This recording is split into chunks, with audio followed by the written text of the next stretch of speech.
Okay. So ಯಾವಾಗ ನಿಮ್ಗೆ direct access ಇರುತ್ತೋ ನಿಮ್ಮ ಮಗುಗೆ, ನನಗೆ ನಿಮ್ಮ ಆಕ್ಸೆಸ್ ಡೈರೆಕ್ಟ್ ಆಗಿದೆ ಅಲ್ವಾ? ಅದಕ್ಕೆ ನಾನು ಅದನ್ನ ಯೂಸ್ ಮಾಡಿಕೊಂಡು ನಿಮ್ಮ ಬ್ರೈನ್ ಡೆವಲಪ್ಮೆಂಟ್ ಮೇಲೆ ವರ್ಕ್ ಮಾಡ್ತಾ ಅದೇ ತರ ನಿಮ್ಮ ಮಗುಗೆ ನಾನು ರೀಚ್ ಆಗಬಹುದು. Okay, will you allow me? ಅಲ್ವಾ? ಸೊ ಅದಕ್ಕೆ ಇವತ್ತೇನ್ ಮಾಡಿ, ನಾನು ಮಾಡುವಂಥದ್ದನ್ನ ನೀವು ಮಾಡಬೇಕು. ನೀವು ಮಾಡ್ತಾ ಮಾಡ್ತಾ ಯಾವಾಗ ಫೋಕಸ್ಡ್ ಆಗಿರ್ತೀರಾ, ಅದನ್ನ ನೀವು ಫೀಲ್ ಮಾಡಬೇಕು. ನಾನು ಏನೇನು ಮಾಡ್ತಾ ಇದ್ದೀನೋ, ನನಗೆ ಯಾವ ಥರ ಬಾಡಿಲಿ ಅಂದ್ರೆ ನನ್ನ ದೇಹದಲ್ಲಿ ಏನೇನು ಚೇಂಜಸ್ ಆಗ್ತಾ ಇದೆಯೋ ಅದೇ ಥರ ನನ್ನ ಮಗುವಿನ ದೇಹಕ್ಕೂ ಕೂಡ ಈ ಎಫೆಕ್ಟ್ ತಲುಪ್ತಾ ಇದೆ. ಆಯ್ತಾ? ನಾನು ನನ್ನ ಫೋಕಸ್ ಮೇಲೆ ವರ್ಕ್ ಮಾಡುವಾಗೆಲ್ಲ ನನ್ನ ಮಗುವಿನ ಫೋಕಸ್ ಜಾಸ್ತಿ ಆಗ್ತಾ ಹೋಗುತ್ತೆ. ನಾನು ನನ್ನ ಫೈನ್ ಮೋಟಾರ್ ಸ್ಕಿಲ್ಸ್ ಮೇಲೆ ವರ್ಕ್ ಮಾಡುವಾಗೆಲ್ಲ ನನ್ನ ಮಗುವಿನ ಫೈನ್ ಮೋಟಾರ್ ಸ್ಕಿಲ್ಸ್ ಜಾಸ್ತಿ ಆಗ್ತಾ ಹೋಗುತ್ತೆ. ಆಯ್ತಾ? ಈ ತರ ನೀವು ಫೀಲ್ ಮಾಡ್ತಾ ಹೋಗ್ಬೇಕು. ಸೊ ಅವಾಗ ಏನಾಗುತ್ತೆ, consciously you are designing your baby ಅಲ್ವಾ? ನೀವು ಕಾನ್ಶಿಯಸ್ ಆಗಿ ನಿಮ್ಮ ಮಗುವನ್ನ ಡಿಸೈನ್ ಮಾಡ್ತಾ ಹೋಗ್ತಿದ್ದೀರಾ, ನಿಮಗೆ ಹೇಗ್ ಬೇಕೋ ಹಾಗೆ. ಯಾಕೆ ಫೈನ್ ಮೋಟಾರ್ ಸ್ಕಿಲ್ಸ್ ಯಾಕೆ ಬೇಕು? ಆಯ್ತಾ? ಸೊ ಇದೆಲ್ಲನೂ ಬ್ರೈನ್ಗೆ ಸಂಬಂಧಪಟ್ಟಿದ್ದು. ಇದನ್ನ ಯಾರು ಗರ್ಭ ಸಂಸ್ಕಾರ ಕ್ಲಾಸಸ್ ಅಲ್ಲಿ ಇನ್ಕ್ಲೂಡ್ ಮಾಡೋದು ಕಡಿಮೆ. ಸುಮ್ಮನೆ ಹೇಳ್ತಾರೆ ಇದರಿಂದ ಫೈನ್ ಮೋಟಾರ್ ಸ್ಕಿಲ್ಸ್ ಇಂಪ್ರೂವ್ ಆಗುತ್ತೆ. ಜಸ್ಟ್ ಲೈಕ್ ಒಂದು ಟಾಯ್ಸ್ ಇರುತ್ತೆ ಅಂತಂದ್ರೆ ಅದ್ರ ಮೇಲೆ ಲೇಬಲ್ ಮಾಡಿರ್ತಾರೆ, it increases creativity, intuition, fine motor skills, gross motor skills, all these things ಅದನ್ನ ಲಿಸ್ಟ್ ಮಾಡಿರ್ತಾರೆ. ಆ ಥರ ಹೇಳ್ತಾರಷ್ಟೇ, ಬಟ್ ಅದು ಏನ್ ಮಾಡುತ್ತೆ, ಯಾಕೆ ಮಾಡುತ್ತೆ, ಯಾರು ಹೇಳಲ್ಲ. ನಾನು ಯಾಕೆ ಹೇಳ್ತಿದ್ದೀನಿ ಅಂದರೆ ಐ ಹ್ಯಾವ್ ಟೇಕನ್ ಟ್ರೈನಿಂಗ್. ಆಯಿತಾ? ಸೊ ನಾನು ಅದನ್ನು ಕೂಡ ಟ್ರೈನಿಂಗ್ ತಗೊಂಡಿದ್ದೀನಿ ಬ್ರೈನ್ ಟ್ರೈನರ್ಸಿಂದ. ಓಕೆ, ನಾಟ್ ಲೈಕ್ ಗರ್ಭ ಸಂಸ್ಕಾರ ಟ್ರೈನರ್ಸಿಂದ ಅಲ್ಲ, ಬ್ರೈನ್ ಟ್ರೈನರ್ಸಿಂದ ತಗೊಂಡಿದ್ದೀನಿ. ಯಾಕಂದರೆ ನಂಗೆ ಗೊತ್ತು, whenever we are working as mothers, ನಾವು ಅದ್ರ ಮೇಲೆ ವರ್ಕ್ ಮಾಡುವಾಗ, ನಮ್ಮ ಬ್ರೈನ್ ಮೇಲೆ ನಾವು ವರ್ಕ್ ಮಾಡುವಾಗ ನಮ್ಮ ಮಗುವಿನ ಬ್ರೈನ್ ಸ್ಟ್ರಕ್ಚರ್ ಫಾರ್ಮ್ ಆಗ್ತಾ ಇದೆ. ಅದು ವೆರಿ ಇಂಪಾರ್ಟೆಂಟ್ ಅಲ್ವಾ? ಸೊ 80% ಬ್ರೈನ್ ಡೆವಲಪ್ ಆಗುತ್ತೆ. ಅದನ್ನ ಮಾಡಿ ಇದನ್ನ ಮಾಡಿ ಎಲ್ಲಾನು ಓಕೆ, ಬಟ್ ನಾವು ಮಾಡಿದಾಗ ಅದು ಎಫೆಕ್ಟ್ ಜಾಸ್ತಿ ಇರುತ್ತೆ ಅಲ್ವಾ? ಸೊ ಅದಕ್ಕೆ ನೀವು ಮಾಡಬೇಕು. ನನ್ನ ಮಗುಗೆ ಮ್ಯಾಥ್ಸ್ ಅಂದ್ರೆ ಇಷ್ಟ ಆಗಬೇಕು, ಅರ್ಥಮೆಟಿಕ್ಸ್ ಅಂದ್ರೆ ಅದು ಲವ್ ಮಾಡಬೇಕು, ಅದನ್ನ ಇಷ್ಟಪಟ್ಟು ಕಲಿಬೇಕು. ಎಷ್ಟು ಜನ ಹೇಳ್ತಾರೆ, ಅಯ್ಯೋ ಮ್ಯಾಥ್ಸಾ ನಂಗಾಗಲ್ಲ, ಅಯ್ಯೋ ಕನ್ನಡನ ನನಗೆ ಇಷ್ಟ ಆಗಲ್ಲ ಅಲ್ಲ, ಕಲಿಯಕ್ಕೆ ಬರೆಯಕ್ಕೆ ಒಂದ್ ಸ್ವಲ್ಪ ಕಷ್ಟ. ಸೊ ಇದನ್ನೆಲ್ಲ ನಾವು ಯಾವಾಗ ರಿಪೀಟ್ ಮಾಡ್ತೀವೋ, ಹೇಳ್ತಾ ಹೋಗ್ತೀವೋ, ಫೀಲ್ ಮಾಡ್ತಾ ಹೋಗ್ತೀವೋ, ನಮ್ಮ ಮಗುಗೆ ಹಂಗೆ ಆಗುತ್ತೆ.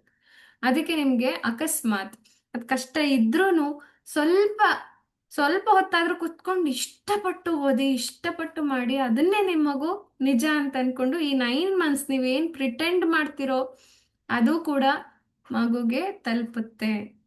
ಆಯ್ತಾ? ಸೊ ಬಟ್ ಪ್ರಿಟೆಂಡ್ ಮಾಡುವಾಗ್ಲೂ ನೀವು ಅದನ್ನ ಫೀಲ್ ಮಾಡಿ, ಇಷ್ಟಪಟ್ಟು ಮಾಡಿ. ಆಯ್ತಾ? ಸೊ ಸ್ವಲ್ಪ ಹೊತ್ತು ಒಂದು ಮ್ಯಾಥ್ಸ್ ಪ್ರಾಬ್ಲಮ್ ಅಂತಂದ್ರೆ ತುಂಬಾ ಡಿಫಿಕಲ್ಟ್ ತಗೋಬೇಡಿ, ಈಸಿ ಇರೋದು ತಗೊಳ್ಳಿ. ನಂಗೆ ಮ್ಯಾಥ್ಸ್ ಅಂದ್ರೆ ತುಂಬಾ ಇಷ್ಟ. ಆಯ್ತಾ? ಸೊ ಹಂಗ ಅನ್ಕೊಂಡು ನೀವು ಒಂದ್ 2-3 ಪ್ರಾಬ್ಲಮ್ ಈಸಿ ಇರೋದೇ ಸಾಲ್ವ್ ಮಾಡಿ. ಮಗುಗೇನು ಸಿಗ್ನಲ್ ಹೋಯ್ತು, ಮ್ಯಾಥ್ಸ್ ಅಂದ್ರೆ ನಂಗೆ ತುಂಬಾ ಇಷ್ಟ, ನಂಬರ್ಸ್ ಅಂದ್ರೆ ನಂಗೆ ತುಂಬಾ ಇಷ್ಟ ಅಲ್ವಾ? ಸೊ ಎಲ್ಲರಿಗೂ ನೆನ್ಪಿರ್ಬೋದು, ಎಸ್ ನಾರಾಯಣ್ ಅವ್ರದ್ದು ಒಂದು ಫಿಲ್ಮ್ ಇದೆ, ನಂಗೆ ಯಾವ್ದಂತ ಗೊತ್ತಿಲ್ಲ, ನೆನಪಾಗ್ತಾ ಇಲ್ಲ ಆ ನೇಮು. ಅದ್ರಲ್ಲಿ ಅವ್ರ ಮಗಂಗೆ ಏನ್ ಮಾಡ್ತಿರ್ತಾರೆ ಅಂದ್ರೆ, ಚಿಕ್ಕ ವಯಸ್ಸಿಂದನೂ ಅವ್ರನ್ನ ಒಂಥರ ಸೂಪರ್ ಮ್ಯಾನ್ ಅನ್ನೋ ಥರನೇ ಸ್ಟೋರೀಸ್ ಎಲ್ಲ ಹೇಳೋದು, ನಾನೇ ಸೂಪರ್ ಮ್ಯಾನ್ ಅನ್ನೋ ಥರ ಸ್ಟೋರೀಸ್ ಹೇಳ್ತಾ ಇದ್ರು. ಹಂಗ್ ನೋಡಿದ್ರೆ ಅವ್ರಿಗೆ ಸ್ವಲ್ಪನೂ ಧೈರ್ಯ ಇಲ್ಲ, ತುಂಬಾ ಭಯ. ಯಾರ ಹತ್ರನಾದ್ರೂ ಜಗಳ ಮಾಡಕ್ಕೂ ಭಯ, ಜಗಳ ಮಾಡೋ ಹತ್ರ ನಿಂತ್ಕೊಳ್ಳೋಕ್ಕೂ ಭಯ, ಅಷ್ಟು ಭಯ ಇರೋ ಪರ್ಸನ್. ನನ್ನ ಮಗಂಗೆ ಆ ಥರ ಬರಬಾರ್ದು. ಆಯ್ತಾ? ನನ್ನ ಮಗ ಇವಾಗ ಸ್ಟ್ರಾಂಗ್ ಇರಬೇಕು, ಆ ಥರ ಇಂಟೆನ್ಷನ್ ಇಟ್ಕೊಂಡು ಅವ್ರು ಏನು ಮಾಡ್ತಾ ಬಂದ್ರು, ಚಿಕ್ಕ ವಯಸ್ಸಿಂದ ಅವನಿಗೆ ಸೂಪರ್ ಮ್ಯಾನ್ ಕತೆಗಳನ್ನೇ ಹೇಳೋದು, ನಾನೇ ಸೂಪರ್ ಮ್ಯಾನ್ ಅನ್ನೋ ಥರ ಹೇಳೋದು. ಸೊ ನಾನು ಅಲ್ಲಿ ಹೋಗಿದ್ದೆ, ಐ ಥಿಂಕ್ ಯಾವುದು, ವಿಶಾಲಾಕ್ಷಿ ಅಮ್ಮನ್ ಗಂಡ, ಓಕೆ ಇರ್ಬೋದು ಗೊತ್ತಿಲ್ಲ ನನಗೆ ನೇಮು, ಮೇ ಬಿ ಇರಬಹುದೇನೋ. ಓಕೆ, ಸೊ ನಿಮ್ಗೆ ಆದ್ರೆ ಅದನ್ನ ನೋಡಿ, ಆಯ್ತಾ, ಅವನು ಹೇಗೆ ಮಾಡ್ತಾನೆ ಅಂತ ಹೇಳ್ಬಿಟ್ಟು. ಬಟ್ ಆ ಥರ ಪ್ರಿಟೆಂಡ್ ಮಾಡಿ ಮಾಡಿ ಅವ್ರ ಮಗ ಅಂತೂ ಹಂಗೆ ಅನ್ಕೊಂಡಿರ್ತಾರೆ. ಆಯ್ತಾ? ಸರಿ, ನಮ್ಮಪ್ಪ ಹಂಗೇನೆ, ನಾನು ಅದೇ ಥರ ನಮ್ಮಪ್ಪನ ಥರ ಸ್ಟ್ರಾಂಗ್. ಆಯ್ತಾ? ಒಂದು ದಿನ ಗೊತ್ತಾಗುತ್ತೆ ಅವ್ರ ಆ ಥರ ಅಲ್ಲ, ಸ್ವಲ್ಪ ತುಂಬಾನೇ ಸ್ಮೂತ್, ತುಂಬಾ ಸೆನ್ಸಿಟಿವ್, ತುಂಬಾ ಭಯನೂ ಇದೆ, ಅದೆಲ್ಲಾನು ಗೊತ್ತಾಗುತ್ತೆ. ಬಟ್ ಅದನ್ನ ಅದನ್ನ ಒಪ್ಕೊಂಡು ತಾನು ಆಮೇಲೆ ಲಾಸ್ಟ್ ಅಲ್ಲಿ ಏನ್ ಮಾಡ್ತಾರೆ, ಅವರೇ ಭಯನೆಲ್ಲ ಹೋಗ್ಲಾಡಿಸ್ಕೊಂಡು ಮಗನ್ಗೋಸ್ಕರ ಧೈರ್ಯವಾಗಿ ಮುನ್ನೋಗಿ ಎಲ್ಲರ ಜೊತೆ ಹೊಡೆದಾಡಿ ಗೆಲ್ತಾರೆ. ಆಯ್ತಾ? ಸೊ ಮಗನಿಗೋಸ್ಕರ ಟ್ರಾನ್ಸ್ಫಾರ್ಮೇಶನ್ ಅಲ್ಲಿ ಎಷ್ಟೋ ಸರಿ ಸುಳ್ಳು ಹೇಳಿದ್ದಾರೆ, but the intention behind it was good ಅಲ್ವಾ?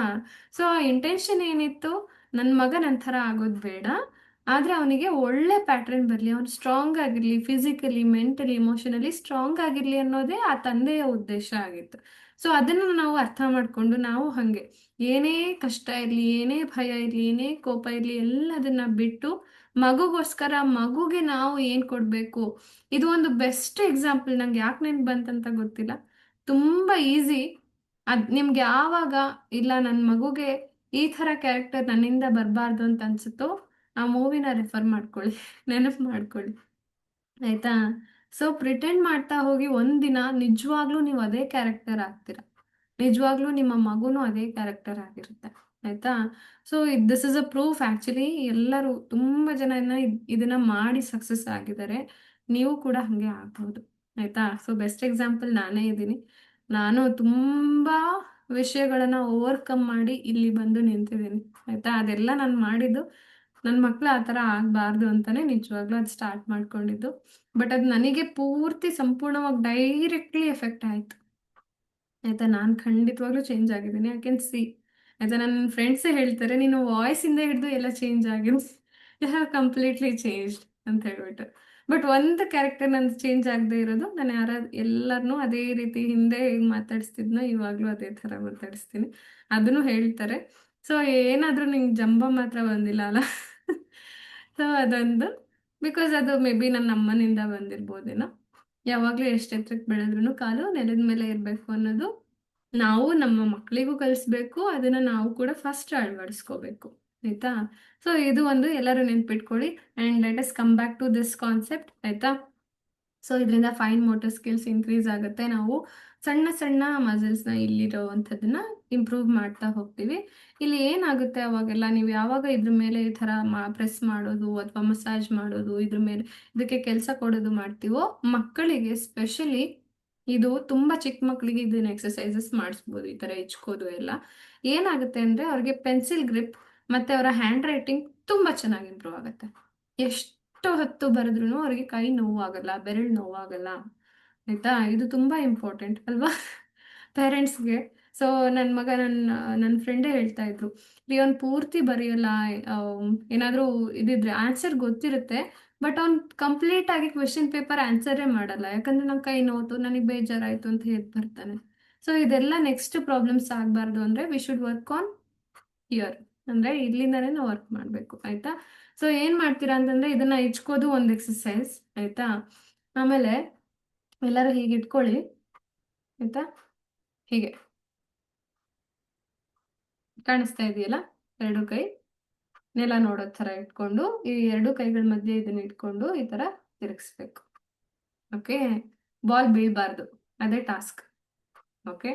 ಒಂದು 10 ಟೈಮ್ಸ್ ಇಲ್ಲ 20 ಟೈಮ್ಸ್ ನಿಮಗೆ ಕೈ ನೋವಾಗಿದ್ರೆ ಬಿಡಿ, ಆಯಿತಾ. ಸೊ ಎಷ್ಟಾಗುತ್ತೋ ಅಷ್ಟು ನೀವು ರೋಲ್ ಮಾಡ್ತಾ ಬನ್ನಿ, ರೊಟೇಟ್ ಮಾಡ್ತಾ ಬನ್ನಿ ಇದನ್ನ, ಬಾಲ್ನ, ಅದು ಬೀಳಬಾರ್ದಷ್ಟೇ, ಆಯಿತಾ. ಸೊ ಇದು ಉಳ್ಕೊಳ್ತಾ ಇದೆ, ನಿಧಾನಕ್ಕೆ ಮಾಡಿ ಹಂಗಾಗಿ, ಓಕೆ. ವಿಡಿಯೋ ಸ್ವಿಚ್ ಆನ್ ಮಾಡಿ, ಯಾರಾದರೂ ಮಾಡ್ತಾ ಇದ್ರೆ. ಬೆಡ್ ರೆಸ್ಟಲ್ಲಿ ಇದ್ದೀನಿ ಮಾಡ್ತಾ ಇಲ್ಲ ಅಂತಂದರೆ ಇಟ್ಸ್ ಓಕೆ, ನೀವು ನೋಡಬಹುದು, ಬಟ್ ಉಳ್ದವರೆಲ್ಲ ಮಾಡಿ, ಓಕೆ. ನಂದು ಬಾಲ್, ಓಕೆ. ಸೊ ಇದು ಪ್ಲಾಸ್ಟಿಕ್ ಬಾಲ್ ಒಂದಿದೆ, ನೋಡೋಣ ಇದ್ರಲ್ಲಿ ಟ್ರೈ ಮಾಡೋಣ. ತುಂಬ ಜಾರುತ್ತೆ ಪ್ಲಾಸ್ಟಿಕ್ ಬಾಲಲ್ಲಿ, ನೋಡೋಣ. ಸ್ವಲ್ಪ ಎಫರ್ಟ್ ಜಾಸ್ತಿ ಹಾಕ್ಬೇಕಾಗುತ್ತೆ, ಅಂದರೆ ತುಂಬ ಕಾನ್ಶಿಯಸ್ ಆಗಿ ಮಾಡಬೇಕು, ಆಯಿತಾ. ಒಂದೊಂದು ಬಾಲಲ್ಲಿ ಒಂದೊಂದು ಥರ ಎಕ್ಸ್ಪೀರಿಯನ್ಸ್ ಆ್ಯಕ್ಚುಲಿ. ಇದು ಪ್ಲಾಸ್ಟಿಕ್ ಬಾಲ್ ಜಾಸ್ತಿ ನಿಲ್ತಾ ಇಲ್ಲ, ಅಂದರೆ ಜಾರ್ಕೊಂಡು ಹೋಗುತ್ತೆ, ಬಟ್ ಕಾನ್ಶಿಯಸ್ಲಿ ಮಾಡಿದ್ರೆ ಖಂಡಿತ ಬರುತ್ತೆ, ಆಯಿತಾ. ಸೊ ಇವಾಗ ಏನು ಮಾಡ್ತಿದ್ದೀರಾ, ನೀವು ಫೋಕಸ್ಡ್ ಆಗಿ ಮಾಡ್ತಾ ಇರ್ತೀರ, ಸ್ವಲ್ಪ ಫೋಕಸ್ ಜಾರ್ತು ಅಂದರೆ ಅದು ಬಿದ್ದೋಗುತ್ತೆ ಬಾಲ್, ಅಲ್ವಾ. ಇದರಲ್ಲೂ ಒಂದು ಜೀವನ ಪಾಠ ಇರುತ್ತೆ. ಓಕೆ, ಸೊ ಎಷ್ಟಾಗುತ್ತೋ ಅಷ್ಟು. ಸೊ ಇವಾಗ ಕ್ಲಾಕ್ ವೈಸ್ ಮಾಡಿದ್ದೀರಾ ಅಂತಂದ್ರೆ ಡೈರೆಕ್ಷನ್ ಚೇಂಜ್ ಮಾಡಿ, ಆಯ್ತಾ. ಸೊ ಬರ್ತಾ ಬರ್ತಾ ನಿಮ್ಗೆ ಅದು ಕಂಫರ್ಟಬಲ್ ಆಗ್ಬೋದು, ಯಾವಾಗ ಅದು ಈಸಿ ಆಗ್ತಾ ಬರುತ್ತೋ ಅವಾಗ ಅದನ್ನ ಡೈರೆಕ್ಷನ್ ಚೇಂಜ್ ಮಾಡಿ ಉಲ್ಟಾ, ಆಯ್ತಾ. ಇಷ್ಟು ತನಕ ಸೀದಾ ಮಾಡ್ತಾ ಇದ್ರೆ ಈಗ ಉಲ್ಟಾ ಮಾಡ್ತೀರಾ, ಅಲ್ವಾ. ಎಸ್. ಓಕೆ, ಸ್ವಲ್ಪ ಫೋಕಸ್ ಬರುತ್ತೆ. ಮತ್ತೆ ಇದನ್ನ ನೀವೇನ್ ಮಾಡ್ಬೋದು ಅಂದ್ರೆ ಡೈಲಿ ಮಾಡ್ಬೋದು, ಡೈಲಿ ಮಾಡ್ತಾ ಮಾಡ್ತಾ ಬೇಜಾರಾಗುತ್ತೆ, ಬಟ್ ಅವಾಗ ಏನ್ ಮಾಡ್ಬೇಕು ಅಂದ್ರೆ ಟೈಮ್ ಲಿಮಿಟ್ ಇಡ್ಬೇಕು. ಫಸ್ಟ್ ವಿತ್ ಕೌಂಟ್ಸ್ ಮಾಡಿ ಆಯ್ತಾ.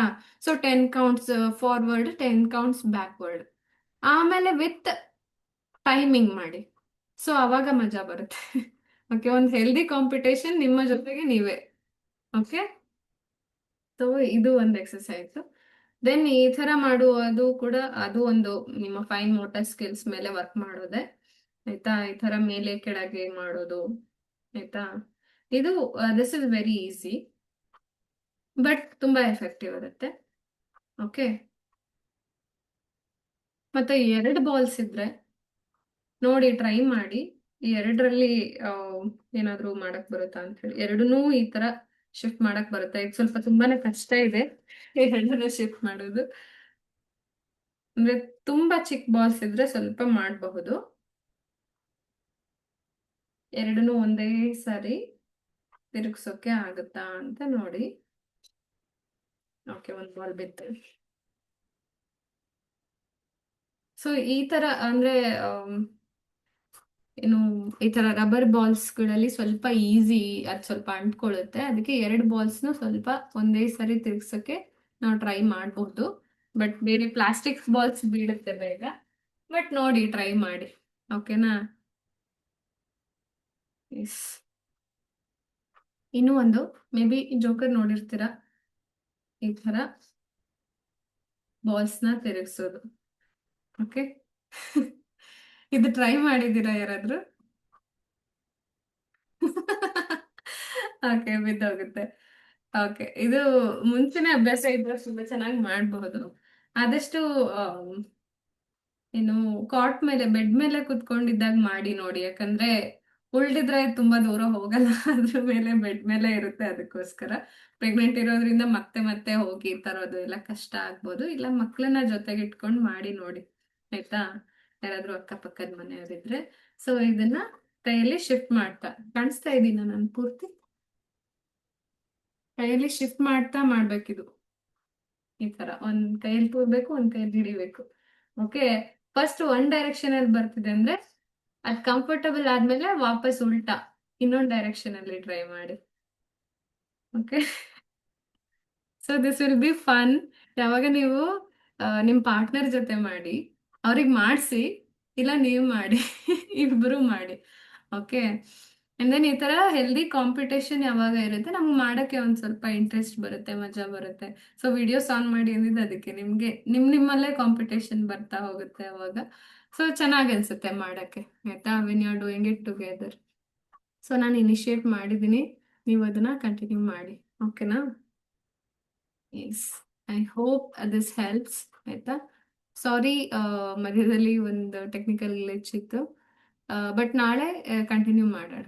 ಓಕೆ, ಆ ಮೆಡಿಟೇಷನ್ನ ಸೆಲ್ಯುಲಾರ್ ಲೆವೆಲಲ್ಲಿ ರಿಪೇರ್ ಮಾಡುವಂತಹ ಮೆಡಿಟೇಷನ್ ನಾಳೆ ಕಂಟಿನ್ಯೂ ಮಾಡೋಣ. Okay, thank you for joining. ನನಗೆ ನೆಕ್ಸ್ಟ್ ಕ್ಲಾಸ್ ಇದೆ, ಅದಕ್ಕೋಸ್ಕರ ಐ ಹ್ಯಾವ್ ಟು ಎಂಡ್. ಇಲ್ಲಾಂದರೆ ನಾನು ಎಕ್ಸ್ಟೆಂಡ್ ಮಾಡ್ತಾ ಇದ್ದೆ. Okay, thank you. Take care. Thank you ma'am.